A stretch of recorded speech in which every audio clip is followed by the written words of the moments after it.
കരുവന്നൂർ കള്ളപ്പണ ഇടപാട് കേസിൽ കണ്ടുകെട്ടിയ വസ്തുവകകളിൽ നിന്ന് നിക്ഷേപത്തുക തിരിച്ചു നൽകാവുന്നതാണെന്ന് ഇ.ഡി. തുക അനുവദിക്കണമെന്ന നിക്ഷേപകന്റെ ഹർജിയിലാണ് ഇ.ഡി. കോടതിയിൽ നിലപാടറിയിച്ചത്. കണ്ടുകെട്ടിയ തുക തിരിച്ചു കൊടുക്കുമെന്ന് പ്രധാനമന്ത്രി പറഞ്ഞിരുന്നു. എസ് ശരൺ വിവരങ്ങൾ നൽകും. ശരൺ, എന്താണ് ഇ.ഡി. കോടതിയെ അറിയിച്ചത്? കണ്ടുകെട്ടിയ സ്വത്തുവകകളിൽ നിന്ന് നിക്ഷേപകന് നൽകാം എന്നാണോ ഇ.ഡിയുടെ നിലപാട്?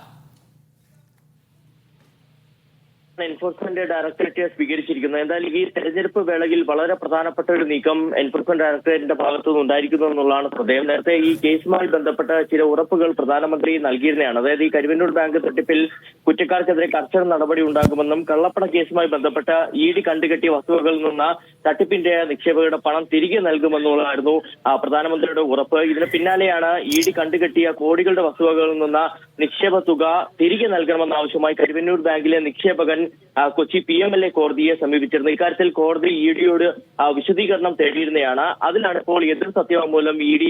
കോടതിയിൽ സമർപ്പിച്ചിരിക്കുന്നത്. അതായത് കണ്ടുകെട്ടിയ വസ്തുവകളിൽ നിന്ന് നിക്ഷേപ തുക അനുവദിക്കണമെന്ന ആവശ്യം പരിഗണിക്കാവുന്നതാണെന്നാണ് ഇ.ഡി.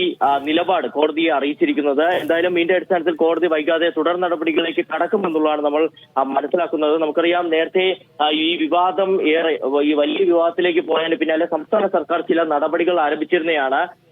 ഈ 50,000 രൂപയ്ക്ക് മുകളിൽ 1 ലക്ഷം വരെയുള്ള കാലാവധി കഴിഞ്ഞ സ്ഥിര നിക്ഷേപങ്ങൾ തിരികെ നൽകാൻ സംസ്ഥാന സർക്കാർ നടപടികൾ ആരംഭിച്ചിരുന്നതാണ്. എന്നാൽ ഈ പലരുടെയും നിക്ഷേപ തുക തിരികെ ലഭിക്കാത്ത സാഹചര്യം നിലനിൽക്കുകയാണ്.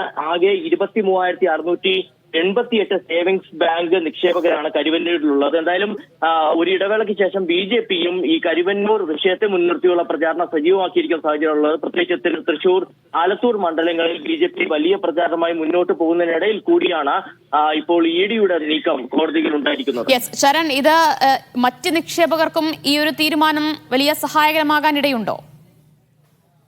അക്കാര്യത്തിലെല്ലാം തന്നെ വ്യക്തത വരേണ്ടതുണ്ട്. നിലവിൽ ഇ.ഡിയുടെ നിലപാടാണ് നമുക്ക് മനസ്സിലാക്കാൻ കഴിഞ്ഞിട്ടുള്ളത്. എന്തായാലും BJP നേരത്തെ തന്നെ കേന്ദ്ര സർക്കാർ ഇതുമായി ബന്ധപ്പെട്ട ചില നിർണായകമായിട്ടുള്ള നിർദ്ദേശങ്ങൾ ഇ.ഡിക്ക് നൽകിയിട്ടുണ്ടെന്നുള്ളതാണ് നമ്മൾ മനസ്സിലാക്കുന്നത്. സ്വാഭാവികമായിട്ടും സംസ്ഥാന സർക്കാർ തന്നെ വലിയ രീതിയിൽ പ്രതിസന്ധിയിലായ കേസാണ്. CPM വലിയ പ്രതിസന്ധിയിലായ കേസാണ്. ഇക്കാര്യം ചൂണ്ടിക്കാട്ടിക്കൊണ്ട് CPM നേതാക്കളാണ് പ്രതിപട്ടികയിൽ നിൽക്കുന്നത്. അതുകൊണ്ട് തന്നെ ഈ CPMനെ വലിയ പ്രതിരോധത്തിലാക്കിക്കൊണ്ട് കരുവന്നൂർ വിഷയത്തെ മുൻനിർത്തി BJP പ്രചാരണം നടത്തുന്നത് നമ്മൾ കണ്ടിരുന്നതാണ്. എന്തായാലും ഏതൊക്കെ തരത്തിലുള്ള നിക്ഷേപകർക്ക് ഇത് ഗുണം ചെയ്യുമെന്നുള്ളത് ഞാൻ നേരത്തെ സൂചിപ്പിച്ച പോലെ സംസ്ഥാന സർക്കാർ നേരത്തെ ആരംഭിച്ച നടപടി 50,000 രൂപയ്ക്ക് മുകളിൽ 1 ലക്ഷം വരെയുള്ള കാലാവധി കഴിഞ്ഞ സ്ഥിര നിക്ഷേപങ്ങൾ തിരികെ നൽകാനുള്ള നടപടികളായിരുന്നു.